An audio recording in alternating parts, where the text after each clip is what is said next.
7장 7절부터 10절까지의 말씀 찾으셨으면 우리 다 같이 함께 말씀을 같이 읽도록 하겠습니다. 7절부터 10절까지 말씀입니다. 다 같이 함께 읽겠습니다. 시작. 이에 내가 명령을 따라 대언하니 대언할 때에 소리가 나고 움직이며 이 뼈 저 뼈가 들어맞아 뼈들이 서로 연결되더라. 내가 또 보니 그 뼈에 힘줄이 생기고 살이 오며 그 위에 가죽이 덮이나 그족에 생기는 없더라. 또 내게 이르시되 인자야 너는 생기를 향하여 대언하라. 생기에게 대언하여 이르기를 주 여호와께서 이같이 말씀하시기를 생기야 사방에서부터 와서 이 죽음을 당한 자에게 붙어서 살아나게 하라 하셨다 하라. 이에 내가 그 명령대로 대언하였더니 생기가 그들에게 들어가매 그들이 곧 살아나서 일어나 서는데 극히 큰 군대더라. 아멘. 우리 하나님 은혜가 온 성도들에게 가득하기를 바랍니다. 에스겔 37장에서 하나님께서는 이스라엘을 회복하셨을 때에 에스겔에게 이제 환상을 보여주시고 에스겔로 하여금 직접 체험을 하게 하셨는데 마른 뼈가 가득한 골짜기에 데리고 가서 인자야 이 마른 뼈가 살겠느냐 그렇게 질문을 하고 에스겔은 주께서 아시나이다 그렇게 얘기했고, 그런데 하나님의 분명한 말씀은 우리가 지난주에 살펴본 대로 너희가 살아나리라. 하나님은 이스라엘을 향하여서 살아나리라 이렇게 얘기를 했습니다. 이제 오늘 우리는 7절부터 10절 사이를 보면서 그러면 살아나기는 살아나는데 살아나는 정도가 어떤 정도인가 하는 그 부분을 오늘 우리가 한번 살펴보기를 원합니다. 왜냐하면요, 우리가 지금도 다 살고 있지만 우리가 개인적으로 대화를 해보면 참 힘들게 겨우 사는 분도 있잖아요. 그래서 뭐 죽지 못해 삽니다 이렇게 아주 힘들게 살아가는 분도 있고, 또 어떤 뭐 큰 사고나 위험을 당해가지고 뭐 이렇게 막 큰 부상을 당해가지고 이제 병원에 실려가면 그때 어떻게 합니까? 의사 선생님 목숨만 살려주세요. 목숨만 살아나고 싶은 사람도 있고, 근데 목숨은 살아났는데 경제적으로 너무 힘이 들어서 이건 뭐 가난해서 좀 벗어났으면 좋겠다. 좀 잘 먹고 잘 살았으면 좋겠다. 이런 생각들. 하여튼 살기는 사는데 사는 종류가 다양하잖아요. 여러분 잘 살고 계십니까? 아멘이 이렇게 좀 약하네. 힘들게 사십니까? 오늘 우리가 살기는 사는데 진짜 하나님이 원하시는 그 삶이 생이라고 하는 것이 무언가를 우리가 잘 알아야 그 삶을 누릴 수가 있습니다. 하나님은 이스라엘을 살리는데 어느 정도로 살리시느냐 하는 얘기죠. 오늘 우리가 살펴볼 부분이 그것인데, 그래서 이 마른 뼈를 살렸는데 그 이스라엘 살아나서 일어나서는데 극히 큰 군대더라 그랬습니다. 이 마른 뼈를 살려서 이스라엘의 극히 큰 군대로 만들어 놓으신 하나님, 이 하나님의 모습을 우리가 보면서 오늘 우리는 우리의 회복, 우리가 살아나는 것이 어느 정도로 회복되는가, 이걸 우리가 잘 이해를 해야 됩니다. 왜냐하면 이걸 모르면 하나님 앞에 우리가 구하는 기도 제목이 제대로 나올 수가 없어요.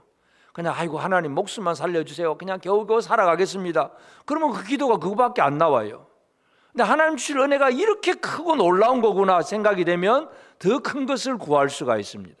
그래서 오늘 우리는 하나님이 우리를 살리시는, 이스라엘을 살리시는 그 회복의 정도가 어떤 정도인가, 이 부분을 살펴보면서 특별히 이스라엘이 큰 군대가 된다 그렇게 말씀을 하고 있습니다. 그래서 우리가 사람들이 하나님 앞에서 이제 구원받은 성도가 되는데, 구원을 받았다는 얘기는 죄와 사망의 권세에서 벗어난 사람들이에요.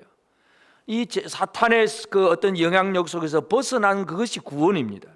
근데 구원받았으면, 물에 빠진 사람이 건짐을 받아서 구원을 받았으면 생명은 건졌지만 그 다음 생활이 뭐냐 그죠? 그 다음 생활, 구원받은 자의 생활, 구원은 받았는데 그 다음에 또 힘없이 연약하게 염려 걱정 속에 살 거냐, 아니면 진짜 하나님 주신 은혜와 힘을 가지고 능력 있게 살 거냐, 이건 사람마다 또 차이가 있습니다. 그래서 우리는 하나님 앞에서 우리가 은혜를 누릴 때에 어느 정도까지 누릴 수 있는가를 오늘 우리가 한번 살펴봐야 되는데, 하나님 이스라엘은 극히 큰 군대로 만드신다고 했습니다. 그러면 이스라엘의 군대라고 하는 의미, 이 우리가 뭐 대부분 남자 성도들은 뭐 거의 대부분 군대를 다 갔다 오셨겠지만 여자들은 뭐 그렇게 안 간 분들 대부분일 것이고, 하여튼 이 이스라엘의 극히 큰 군대로 만드시는데 이 군대의 특징이 뭔가를 우리가 한번 잘 이해할 필요가 있습니다. 첫째로 7절에 보면 7절 말씀에 이에 내가 명령을 따라 대언하니, 대언할 때 소리가 나고 움직이며 이 뼈 저 뼈가 들어맞아 뼈들이 서로 연결되더라.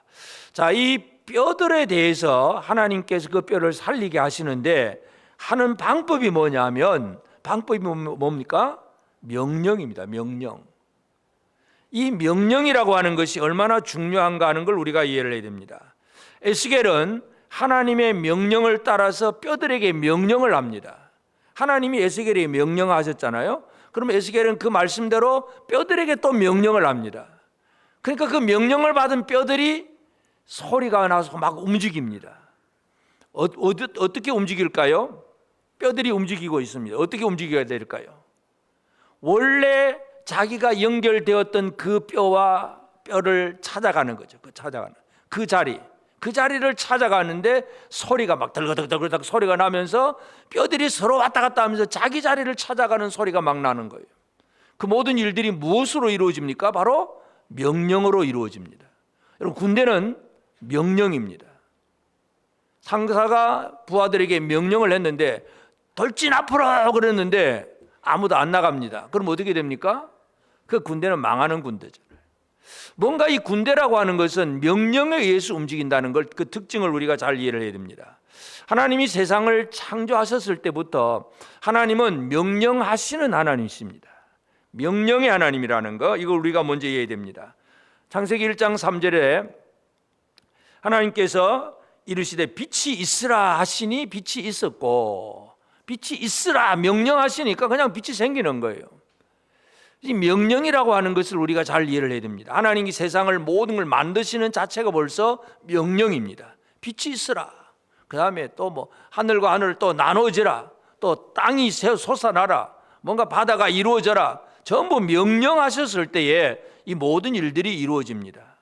오늘 우리가 이 땅에 살고 있는 근거가 뭐냐면 하나님의 명령 때문에 우리가 지금 이렇게 존재하고 있는 거예요. 내가 잘나서 내가 내 힘으로 살아가고 있는 것 같지만 하나님의 창조의 명령, 구원의 명령이 없이는 우리가 살아갈 수가 없는 존재들입니다. 이 명령 속에서 움직인다는 것, 다시 말해서 하나님은 이 명령에 의해서 움직이는 그 군대를 만드신다는 것, 이 군대의 특징은 바로 명령입니다. 명령. 그래서 이 명령이 지시가 전달이 되고 전달된 지시대로 움직여지는 것. 에스겔에게 명령하고 에스겔은 뼈들에게 명령을 하고 뼈들은 막 서로 왔다 갔다 하면서 자기의 원래 떨어졌던 그 자리를 잡아가는 것, 이런 일들이 이루어집니다. 물론 하나님의 명령을 실천한다고 해서 세상에서 누구에게나 환영받는 일은 아닙니다. 어려움도 겪을 수가 있습니다. 하나님의 명령대로 살다 보면 대적들에 대해서는 오히려 미움을 받기도 하고 박해를 받을 수도 있습니다. 예레미야 선지자가 이런 얘기를 합니다. 예레미야 26장 8절에 보면 예레미야가 여호와께서 명령하신 말씀을 모든 백성에게 전하기를 마침에, 예레미야는 하나님의 명령의 모든 말씀을 백성들에게 전했습니다. 그러니까 어떻게 합니까? 제사장들과 선지자들과 모든 백성이 그를 붙잡고 이르되 네가 반드시 죽어야 하리라. 우리가 하나님의 명령을 전달하면 그저 그것으로 복받는 게 아니고 그것 때문에 미움을 받을 수도 있어요. 명령대로 살다 보면 돌진 앞으로 해서 명령대로 돌진하다 보면 적군의 총탄에 맞을 수도 있어요. 그런데도 그 명령에 의해 움직여져야 전체 모든 일들이 이루어지는 것, 이것을 우리가 이해를 해야 됩니다. 그냥 나 혼자 잘 먹고 잘 살고 그냥 내 몸 그저 몸보신하고 이렇게 살려고 하면 명령대로 살 수가 없고, 그 명령대로 살 수 없으면 하나님의 뜻을 이룰 수가 없습니다. 오늘 우리는 하나님 앞에서 어떤 존재인가를 다시 한번 이해를 해야 되는데, 이스라엘을 하나님께서 극히 큰 군대로 만드신다는 것은 바로 명령에 의해서 움직여지고 만들어졌다는 사실, 우리가 이것을 꼭 기억을 해야 됩니다. 그리고 이제 이 마른 뼈를 살리는 것인데, 이 군대로 만드는 것은 어떤 군대냐 하면 본문 9절에 보면 또 내게 이르시되 인자야 너는 생기를 향하여 대언하라. 생기에게 대언하여 이르기를 주 여호와께서 이같이 말씀하시기를 생기야 사방에서부터 와서 죽음을 당한 자에게 부풀어서 살아나게 하라. 죽음을 당한 자, 이미 죽임을 당했던 자에게 생기가 들어가서 살아나는 것. 다시 말해서 이스라엘 군대는 어떤 군대냐 하면 죽음이라고 하는 것을 이미 체험한 군대예요. 죽음의 흔적을 가지고 있는 것이 바로 마른 뼈들입니다. 오늘 우리는 이 땅에서 구원받을 모든 사람들은 죄와 사망의 권세 아래 이 죽음의 흔적을 가지고 있습니다. 저와 여러분 지금도 다 마찬가지입니다. 우리가 예수 믿고 구원받았다고 그저 확신하고 살지만, 그러나 우리는 조금만 가면 실수하고 실패하고 여전히 사탄의 유혹을 받아서 넘어지기도 하고, 어려운 상황을 만나면 또 힘들어서 낙심하기도 하고, 여러 가지 많은 어려운 일들을 겪고 있습니다. 죽음의 흔적들인데, 이제 이스라엘 군대라고 하는 것은 죽임을 당한 자들을 오히려 살려서 대적을 죽일 수 있는 군대, 힘 있는 군대, 이 군대로 만드는 것이 바로 하나님께서 하시는 일입니다. 그래서 여기서 죽음을 당했다고 하는 이 단어는 그냥 병들어 죽었다, 나이 많아서 그냥 노환으로 죽었다, 이런 정도의 개념이 아니라 살해당했다고 하는 뜻. 대적들의 칼에 의해서, 무기에 의해서, 대적들의 어떤 완력에 의해서 죽임을 당한, 살해당한 그 시체들을 얘기합니다. 그러니까 마른 뼈들은 어쩌다가 그냥 자연적인 죽음을 당한, 그저 이 세상 속에서 그냥 편안하게 살다가 편안하게 죽은 사람들 얘기가 아니에요. 칼에 찔려 죽고, 창에 찔려 죽고, 몽둥이에 맞아 죽고, 포로되어 가서 끌려가서 매 맞아 죽고 살해당한 자들, 이 죽임을 당했다는 얘기가 바로 그러한 단어들입니다. 그래서 이 포로가 되었고 이제 많은 사람들이 살해당했을 때에 예레미야가 그 슬픈 노래 애가를 부릅니다. 애가 2장 20절에 보면 여호와여 보시옵소서 주께서 누구에게 이같이 행하셨는지요. 여인들이 어찌 자기 열매 곧 그들이 낳은 아이들을 먹어오며 제사장들과 선지자들이 어찌 주의 성소에서 죽임을 당하오리까. 주의 성소에서 제사장들과 선지자들이 죽임을 당하고, 또 여인들이 너무나 배가 고프니까 자기가 그들이 낳은 아이를 먹고, 바로 이러한 진짜 끔찍한 일들이 벌어지는 것, 이것이 바로 죽임당한 자들 얘기예요. 그래서 이것이 바로 마른 뼈들 얘기인데, 하나님은 어떤 하나님이십니까? 이 마른 뼈와 같은 죽임당한 자들, 살해당한 자들을 살리시는 하나님입니다. 하나님이 이스라엘을 살리는 것, 애굽에서 그들을 이끌어내어서 이제 광야 생활을 통해서 가나안 땅을 정복하게 하는 것, 그것도 하나님은 군대를 만드신 하나님이에요. 12지파를 딱 진영별로 이렇게 배치도 하고 하나의 명령에 따라서 체계적으로 움직이게 하는 것, 하나님의 모든 일들은 바로 명령하시고 자기 백성을 만드십니다. 그러면서 이 대적들에 대해서 이스라엘을 어떤 사람으로 되게 하셨느냐 하면 신명기 7장 24절에 보면 그들의 왕들을 내 손에 넘기시리니 너는 그들의 이름을 천하에서 제하여 버리라. 너를 당할 자가 없이 내가 마침내 그들을 진멸하리라. 천하에서 너를 당할 자가 없다. 네가 마침내 그들을 진멸하리라. 네가 그들을 진멸하고 이기게 될 것이다. 죽임을 당한 자가 아니라 오히려 죽이게 될 것이라고 하는 사실, 이것을 분명히 강조합니다. 하나님이 만드시는 군대는 죽임을 당한 흔적은 가지고 있지만 다시 살아나고 회복이 될 때에 대적을 진멸할 수 있는 힘있고 능력 있는 군대가 된다는 것, 이것을 우리는 기억을 해야 됩니다. 그래서 하나님은 이 군대를 만드시는데, 군대는 바로 명령이 있는 것이고, 그리고 힘과 능력, 죽임을 당한 흔적이 있었지만 오히려 대적을 이길 수 있는 그런 힘을 가지고 있다는 것을 우리가 분명히 기억을 해야 됩니다. 그래서 10절에 보면, 오늘 본문의 그 10절에 보면 이에 내가 그 명령대로 대언하였더니 생기가 그들에게 들어가매 그들이 곧 살아나서 일어나 서는데, 극히 큰 군대더라. 그들이 곧 살아나서 일어나 서는데, 그러한 우리 이제 성경을 보게 되는데, 히브리 성경 원어에 보면 그들이 살아나 일어나는데 하는 이 말을 속에 알 라글레헴이라는 단어가 있는데 그거를 이제 다 포함시켜 버려서 그냥 그 살아나 일어나는데 그래요. 그러니까 알 라글레헴 그러면 뭐냐면 자기 발로 살아나 일어나는 데는 어떻게 살아나느냐? 자기 발로 일어선다. 이 단어가 원어 성경에는 분명히 기록이 되어 있습니다. 다시 말해서 마른 뼈가 서로 막 이제 맞아가지고 막 뼈와 뼈가 손가락도 맞고 발꿈치 막 전체 뼈 모습이 다 갖춰졌잖아요. 살도 오르고 또 피부도 이제 힘줄도 생기고 피부가 생겨가지고 사람 모습도 되었습니다. 사람 모습이 되었지만 아직도 살아나지는 못했어요. 생기를 불어서 이제 생기가 들어서 이제 숨을 쉬었습니다. 이제 산 존재가 된 거예요. 살아있는 존재가 됩니다. 근데 살아있는 존재는 되긴 되었는데 마지막 뭐냐면 자기 발로 서서 일어날 수 있느냐 하는 문제예요. 얼마 전에 우리 외손녀 보면서 아직도 이제 100일도 안 됐잖아요. 앉을 수도 없잖아요. 그냥 누워만 있잖아요. 일어나 선다는 개념은 뭐예요? 그만큼 힘이 생겼다는 얘기잖아요. 여러분은 힘이 있으십니까? 없으십니까? 대답도 안 하시네. 대답할 힘도 없는구나. 하나님은 이스라엘 군대를 만드시는데 어떤 군대로 만드시느냐? 자기 발로 스스로 설 수 있는 힘이 있는 군대를 만드신다는 거예요. 그냥 목숨만 살아있는 존재가 아니라 그냥 살아만 있어도 괜찮다 이 정도가 아니에요. 살아서 일어나 서서 뭔가 활동할 수 있는 힘을 가진 존재. 이것이 바로 하나님께서 만드신 이스라엘 군대예요.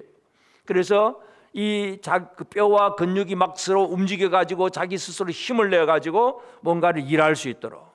그래서 하나님께서 이스라엘을 이제 이끌어 가시고 그들을 이제 뭔가 이제 그 승리하는 군대로 만드실 때에도 힘을 주십니다. 힘을 주실 때 여호수아에게 어떤 명령을 주시냐 하면 여호수아 1장 2절에 보면 여호수아 1장 2절에 내 종 모세가 죽었으니 이제 너는 이 모든 백성과 더불어 일어나 이 요단을 건너 내가 그들 곧 이스라엘 자손에게 주는 그 땅으로 가라. 요단강을 이제 건너가야 되는데 요단강을 마르게 하고 요단강이 이제 흘러내리는 강이 멈추게 하고 그 밑으로 마른 땅이 생겨서 백성들을 건너가게 하시는 이는 하나님이세요. 강물을 멈추게 하시는 이는 하나님이십니다. 그런데 하나님 주신 명령은 뭡니까? 이 모든 백성과 더불어 일어나라. 더불어 일어나 요단을 건너. 그렇게 얘기를 합니다. 강은 하나님이 멈추십니다. 그러면 우리가 할 일은 뭐예요? 일어나는 일입니다. 많은 사람들이 믿음으로 산다고 하면서 감나무 밑에 앉아 누워가지고 감 떨어지기를 딱 바라고 입만 벌리고 있는 그런 믿음을 가지고 그것이 믿음인 줄로 착각하는 이들이 꽤 있어요.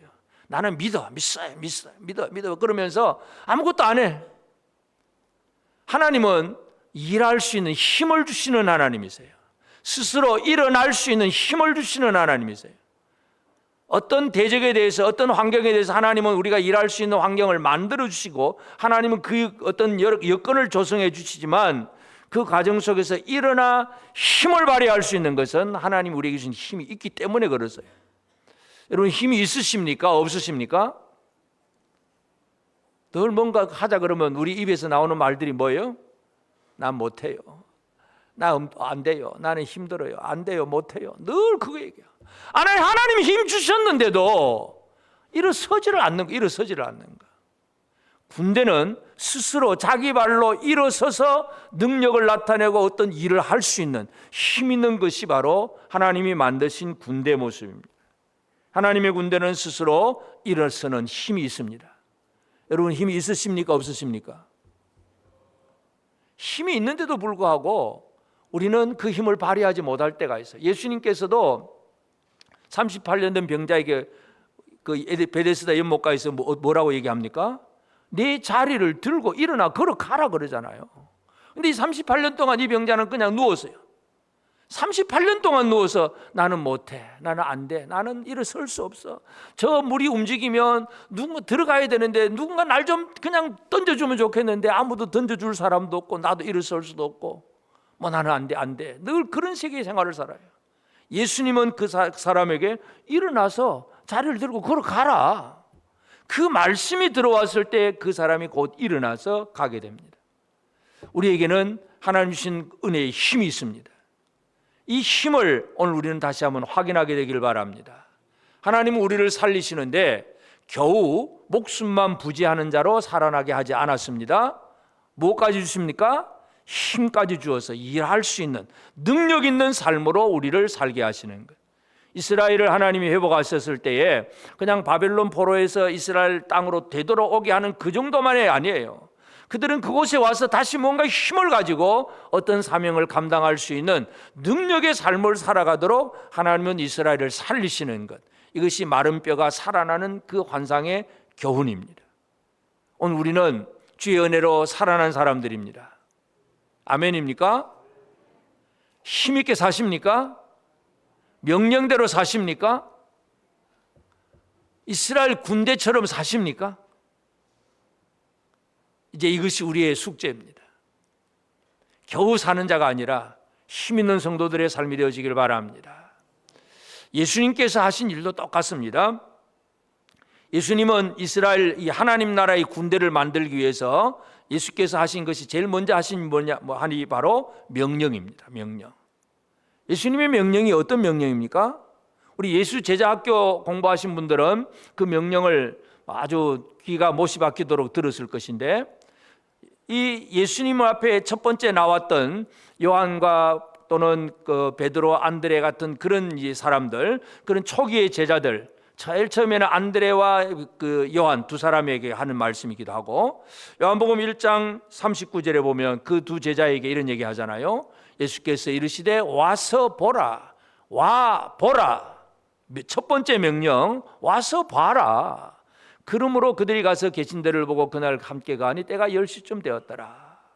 첫 번째 명령은 소집령입니다. 군대의 소집령. 우리 청년들이 소집 영장이 나오잖아요. 그게 명령서입니다. 명령. 국가의 명령서. 그러면 그걸 따라서 아이고 나는 공부 중이니까 좀 더 연기해 주세요 해서 연기될 수도 있고, 또 뭔가 자기 상황에 따라서 뭐 빨리 갈 수도 있고 하긴 하겠지만, 하여튼 법에 따라서 나라에는 남자 우리 청년들을 군대로 소집하는 명령서가 날아오게 되어 있습니다. 근데 그 명령서하고 예수님의 명령서하고는 조금 차원이 다르긴 합니다.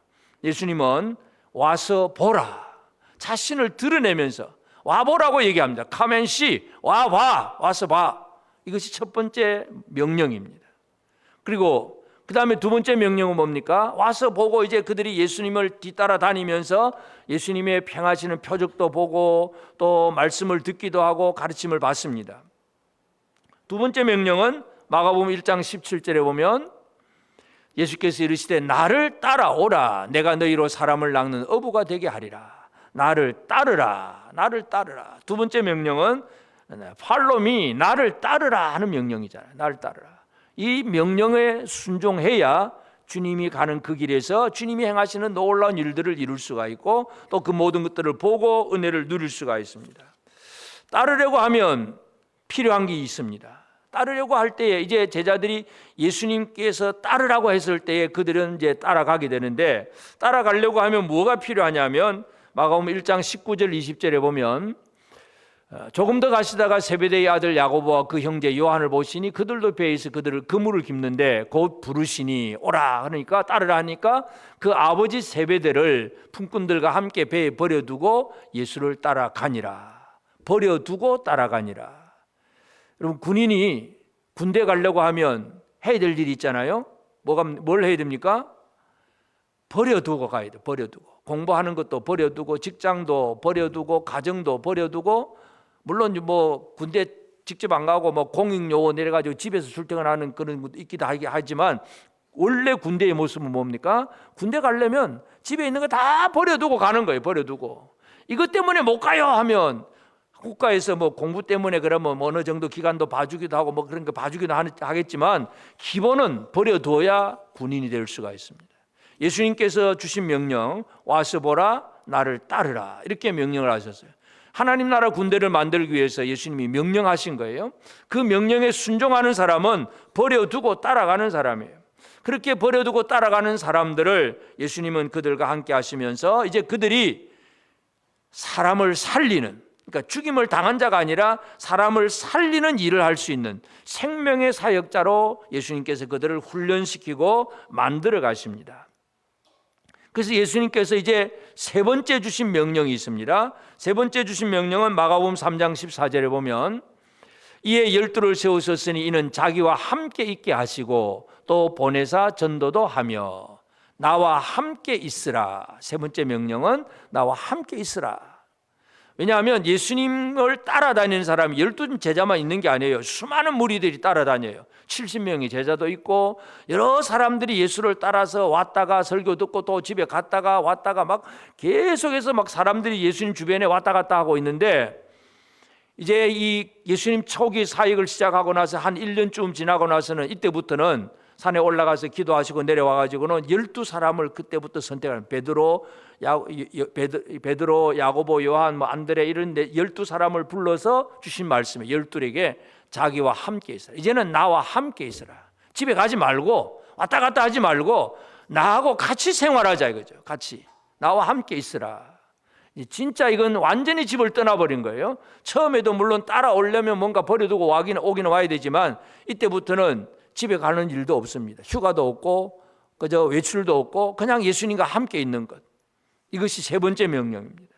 예수님과 함께 하면서 진짜 예수님의 진정한 12 제자가 되어서 예수님 주시는 그 모든 것들을 이제 훈련을 받고 교육을 받으면서 예수님이 원하시는 생명의 일을 하는 사람으로 만들어집니다.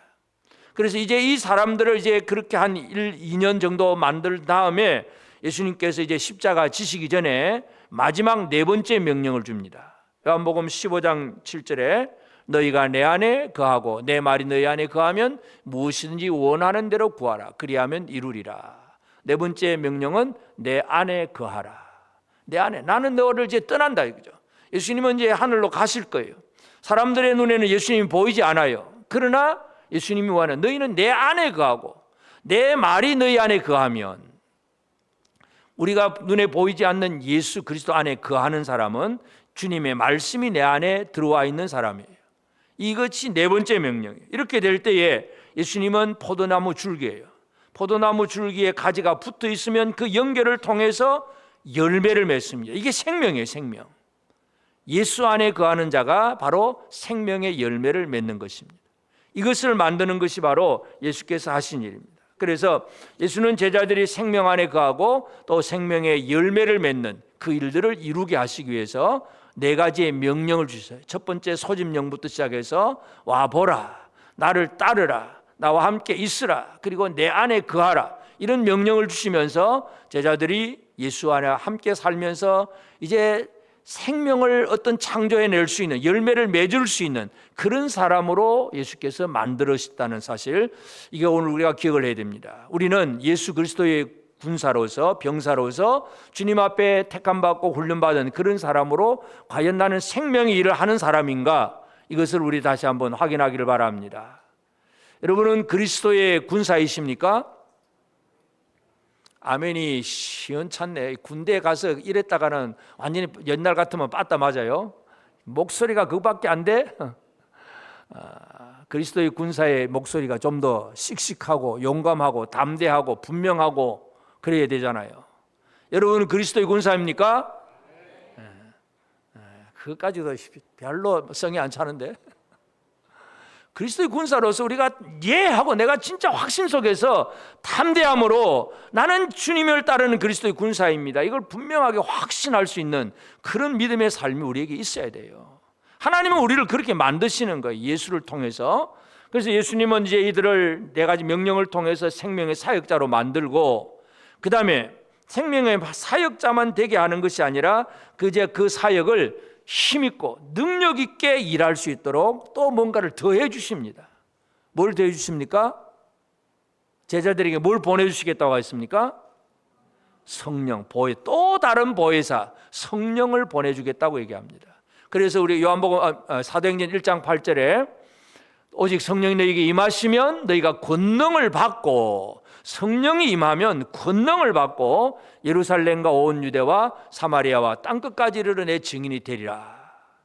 우리가 예수를 믿어도, 예를 들어서 어떤 분들은 나는 예수 믿어요 그러면서 예배 시간을 아주 등한히 여기는 분도 있어요.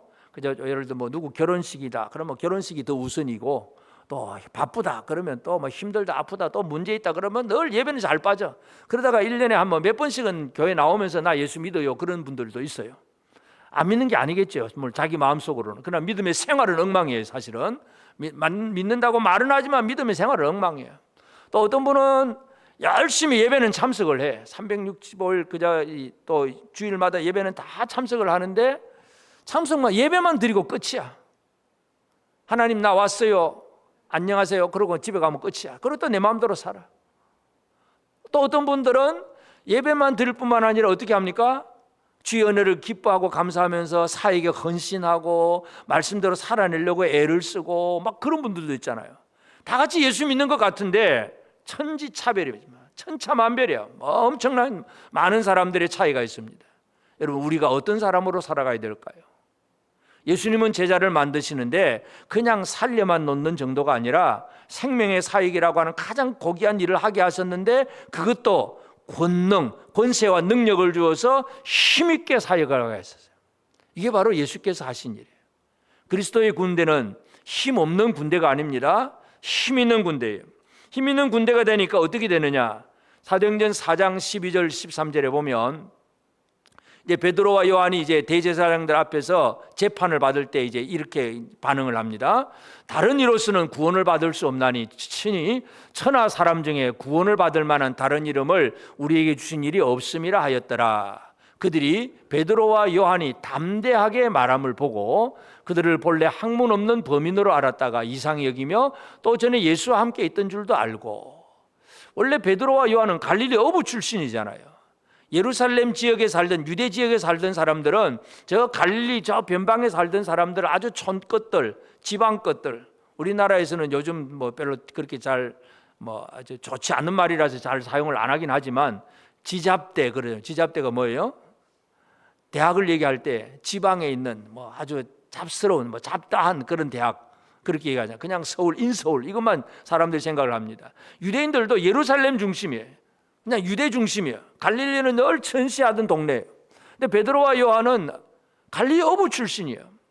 그런데 그들이 대제사장 앞에 와서 재판을 받으면서도 담대하게 얘기합니다. 천하 인간에 구원을 얻을 만한 다른 인간, 다른 이름은 주신 일이 없다. 예수 이름밖에 없다. 대제사장 앞에서도 주눅들지 않고 담대하게 얘기하는 걸 보고 그들이 본래 학문 없는 범인, 아주 평범한 사람으로 알았다가 이상히 여긴다. 여러분 권능이 뭐예요? 권능은 이러한 어떤 세상의 권세, 위세 앞에 주눅들지 않는 것. 담대함. 권능 있는 사람은요 두려움이 없어요. 여러분은 어떤 일에 두려움이 나타납니까? 두려움이 없으시 삽니까? 힘든 일이 생기고 어려운 일이 생기고 뭐 질병이라든지 가난이라든지 또 어떤 뭐 문제가 터지면 그때부터 여러분 어떻게 합니까? 스트레스 받아서 골방에 들어가서 머리 싸매고 죽겠다 소리가 나옵니까? 그런 문제는 아무것도 아니라고 여기고 살아가십니까? 권능이 있으십니까? 없으십니까? 대답도 없고 힘도 없고 말할 힘도 없고. 힘이라고 하는 건 뭔가 이 문제를 해결할 수 있는 힘이에요. 우리가 어린아이들 보면 예를 들어 이제 겨우 기기 시작하는 어린아이 문턱이 하나 있으면 어떻게 됩니까? 못 넘어갑니다. 문턱 하나도 못 넘어요. 그 힘이 없어. 근데 일어선 사람은 문턱 그것이 무슨 문제입니까? 아무 문제가 아니에요. 그냥 다리만 살짝 들기만 하면 돼. 우리에게 다가오는 여러 가지 많은 문제가 있지만 힘 있는 사람은 힘이 없는 사람은 그 문제 앞에서 쩔쩔매고 있지만 힘이 있는 사람은 그 문제 앞에서 전혀 두려움이 없어요. 담대해. 베드로와 요한이 대제사장 앞에서도 담대해요. 이것이 권능이에요. 권능. 권능 있는 삶이 되어지기를 바랍니다. 그러면서 표적도 행하고 뭔가 놀라운 일들을 이루는 것이 바로 사도행전에 나타나는 권능 있는 사도들이에요. 예수님은 그러한 사도들을 만드셨습니다. 옆 사람에게 한번 격려를 해 줍시다. 주님은 당신에게 권능을 주셨습니다. 자, 이 권능 잘 사용하고 살까요? 그래도 나는 안 돼요, 못 해요 하고 살까요? 그래도 안 돼요 소리가 나오겠습니까? 우리 권사님들, 우리 교사님들, 주일학교 교사님들 잘 할 수 있겠습니까? 나는 못해요. 그 소리가 나옵니까?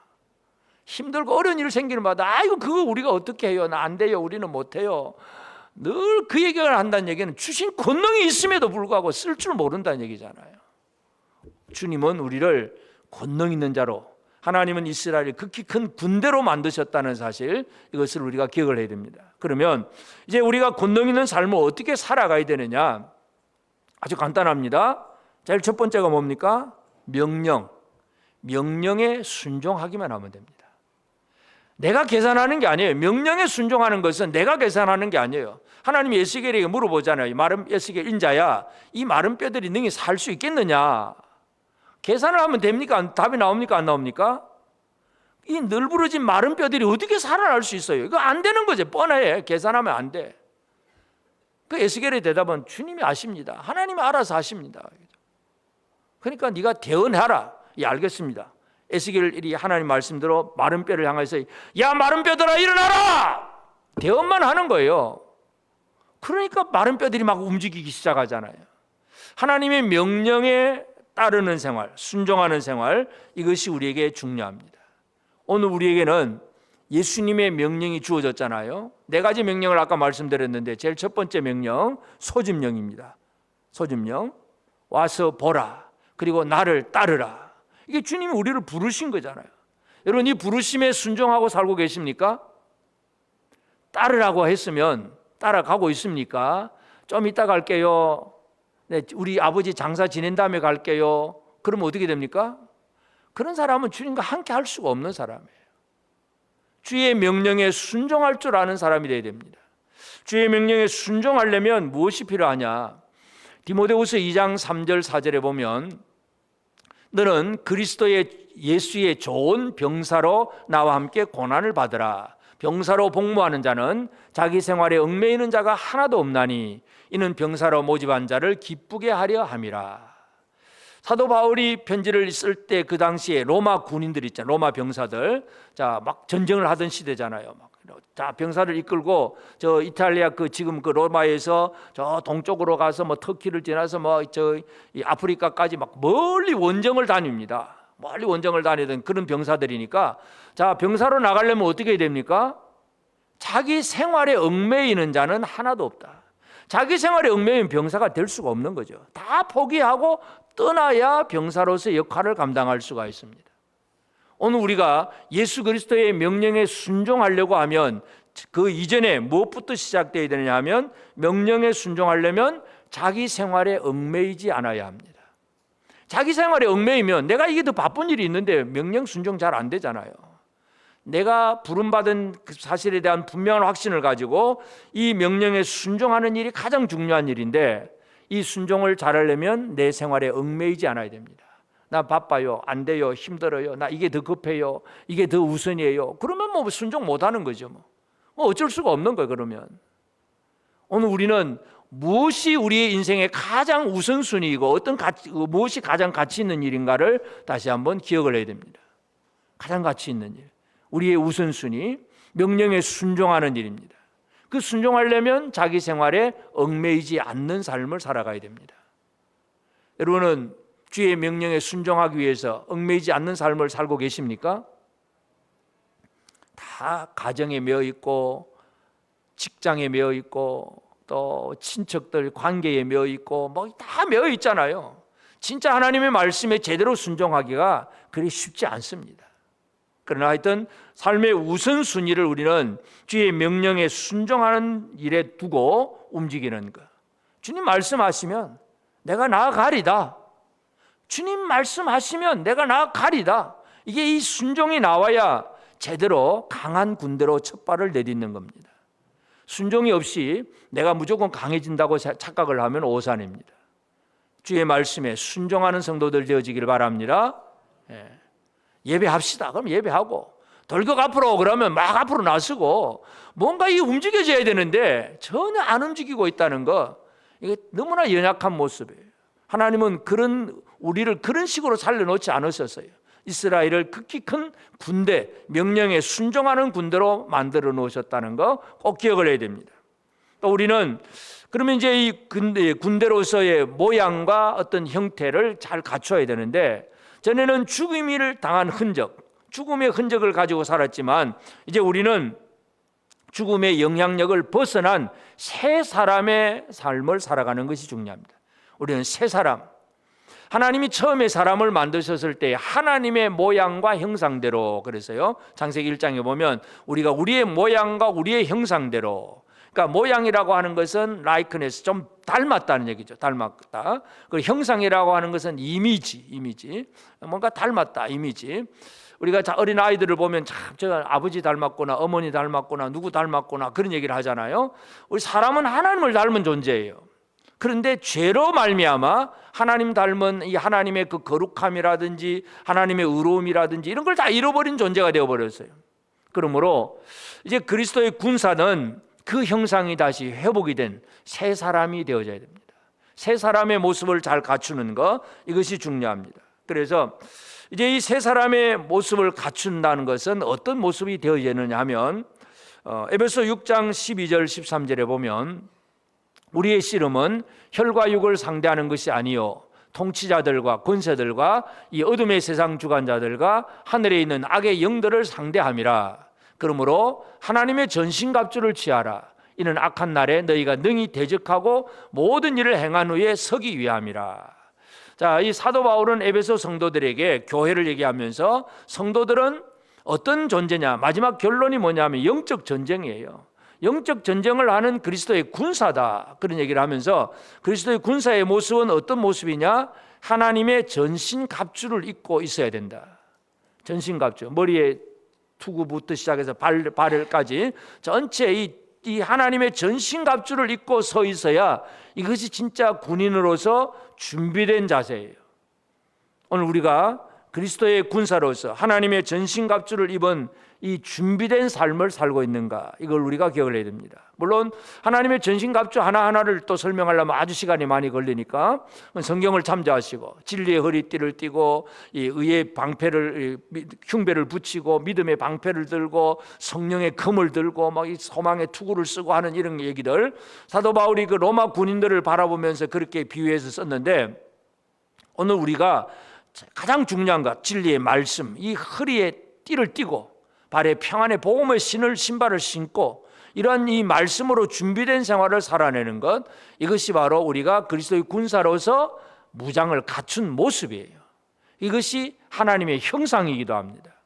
하나님의 승리의 형상, 영광의 형상이 바로 오늘 우리는 하나님의 전신갑주를 입은 사람이 되어져야 됩니다. 옷을 잘 입고 살기를 바랍니다. 명품 살려고 애쓰지 말고 진짜 영원한 명품이 뭐예요? 하나님의 전신갑주, 이것보다 명품이 없어요. 요즘 뭐 졸부들은 어떻게든지 그냥 명품 그렇게 돈 비싼 거 살려고 막 새벽에도 막 문 여자마자 막 런 한다 그러잖아요. 막 오픈런 그냥 열심히 달려가서 줄 서서 그 비싼 돈 주고 하나 사고, 물론 그거 가지고 나중에 또 팔기도 한다고 뭐 그렇게 막 얘기를 하긴 하지만은, 하여튼 진짜 중요한 건 그런 옷이 아니라 진리의 옷입니다. 하나님의 전신갑주, 이거 입고 살아야 됩니다. 옆 사람에게 한번 얘기합시다. 우리 하나님의 전신갑주 입고 삽시다. 이게 이제 교회 안에 명품을 걸친 사람들이에요. 이 진짜 명품은 하나님의 전신갑주입니다. 그러면서 이제 우리가 중요한 것은 이제 옷만 입고 사는 게 아니잖아요. 옷을 입은 다음에 더 중요한 게 있습니다. 우리가 모든 군인들도 마찬가지인데 군대의 강건함이라고 하는 것은 예를 들어서 군인들이 뭐 육체적으로 강한 체력도 필요하기도 하고, 또 아주 성능이 좋은 무기도 필요하기도 하고, 또 아주 지혜로운 어떤 전술 전략을 잘 짜는 사람도 필요하고, 다 필요해요. 그런데 제일 중요한 게 뭡니까? 군인들의 정신, 마인드, 정신력, 이 마음, 생각, 이것이 가장 중요합니다. 두려움이 벌벌 떨고 있으면 아무리 좋은 무기 있어도 다 내버리고 도망갑니다. 전쟁터에서 군인들이 두려워하면 그 이상 아무것도 할 거 없어요. 진짜 담대함을 품는 것, 이것이 우리에게 가장 중요합니다. 그래서 이스라엘이 이제 12 정탐꾼이 가나안 땅을 정탐을 하고 돌아왔잖아요. 자, 10명과 2명의 차이점. 똑같은 것을 그들은 40일 동안 다 보고 다 느끼고 같이 왔습니다. 돌아왔습니다. 그런데 10명의 정탐꾼들이 와서 하는 보고는 뭐냐 하면 그 땅에 안악 자손들이 있는데 그들 앞에 우리는 메뚜기 같습니다. 그들은 너무나 큰 거인 족속이고 우리는 메뚜기 같아서 안 되겠습니다. 이게 10명의 보고예요. 근데 2명 여호수아 갈렙은 뭐라 그럽니까? 하나님이 우리에게 그 땅을 주신다. 그들은 우리의 먹이다. 두 사람과 10명의 차이점이 바로 아주 극명하게 갈라지고 있습니다. 똑같은 것을 보고 똑같이 40일을 지나고 모든 것을 같이 했는데도 결론이 다르잖아요. 여러분 어떤 결론으로 사시겠습니까? 똑같이 교회 다니고 똑같이 믿음으로 기도한다 그러고 다 합니다. 하는데 결론은 10명처럼 사는 분도 있고 2명처럼 사는 분도 있습니다. 여러분 어떤 분으로 사시겠습니까? 우리에게 필요한 것은 강건함입니다. 강건함. 이 성경에도 보면 강건함을 이제 두 가지로 표현을 하는데 요한 3서 1장 2절에 보면 사랑하는 자여 내 영혼이 잘됨 같이 내가 범사에 잘되고 강건하기를 내가 간구하노라. 그래서 이 강건 휘게아이노라고 하는 이 단어, 휘게아이노라는 단어, 이 강건이라고 하는 것은 육체의 강건, 건강 얘기입니다. 건강, 헬스. 그래서 사랑하는 자여 내 영혼이 잘된 같이 범사에 잘되고 내 육체도 강건하기를 건강하기를 바라노라. 이게 이제 사도 요한이 요한 3서에서 보내는 그 편지 내용이에요. 그러니까 강건함이 헬스 얘기이기도 합니다. 그 다음에 또 에베소서 6장 10절에 보면 끝으로 너희가 주 안에서와 그 힘의 능력으로 강건하여지고 하는 이 강건은 이제 다른 단어입니다. 엔디나모라는 힘, 스트롱, 힘, 파워, 이것을 얘기합니다. 오늘 우리에게 있어서 강건함, 물론 이 두 가지가 다 있으면 너무나 좋겠지요. 육체도 건강하고 또 마음도 강하면 두 가지가 다 있으면 너무나 좋겠지요. 그런데 우리가 살다 보면 육신은 나이가 들면 어쩔 수가 없어요. 우리 권사님도 아침에도 우리 권사님 이제 나이가 드니까 어쩔 수 없어요. 아무리 힘있고 젊을 때 막 그냥 뭔가 해도 나이 들면 어쩔 수 없어요. 인간은 육체는 쇠락에 갑니다. 또 병들 수도 있고 사고로 다칠 수도 있고. 이 장동 장로님이 지난주에 또 이렇게 막 얼굴이 좀 찢어지는 사고를 당하긴 했는데 다칠 수도 있고 병들 수도 있고 육체는 그런 거예요. 그런데 진짜 중요한 건 뭐냐면 스트롱, 강건함, 이것이 중요합니다. 그래서 건강과 강건, 말이 앞뒤로만 바뀌지만 잘 구분해서 우리는 이해를 해야 됩니다.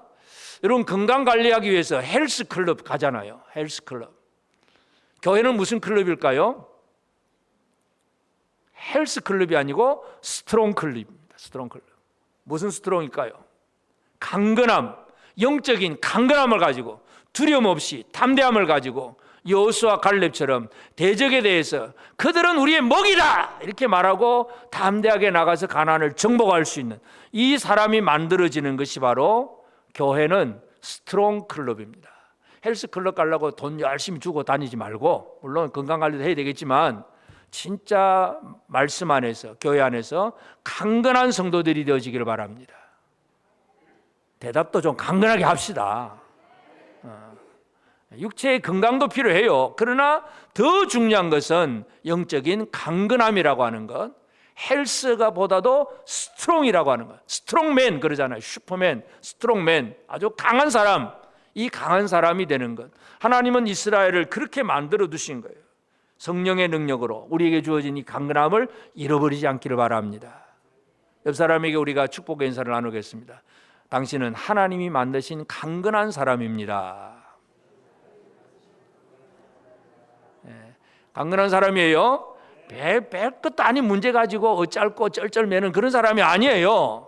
강건함을 가지고 모든 문제를 해결할 수 있는 힘있고 능력 있는 사람을 되었다는 사실을 믿으시기를 주의 이름으로 축복합니다. 아멘.